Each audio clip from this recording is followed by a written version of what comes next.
ఈ సంవత్సరం అంతా కూడా దేవుడు మనల్ని కాచి కాపాడి మరొక సంవత్సరంలో అడుగు పెట్టడానికి దేవుడు కృపను అనుగ్రహించాలన్నా, వచ్చే సంవత్సరంలో మనం ఇంకనూ దీవించబడాలన్నా, ఇప్పుడు మనం చేసే భక్తి మీద ఆధారపడి ఉంటుంది. దేనిపైన? భక్తి పైన ఆధారపడి ఉంటుంది.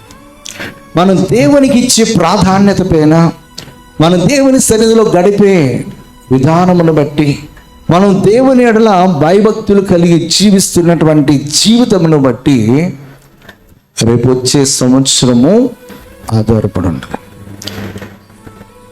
మన ఇష్టానుసారమైనటువంటి జీవితాన్ని జీవిస్తూ దేవుడు నాపై దయ చూపించాలి. మన ఇష్టానుసారమైనటువంటి బ్రతుకును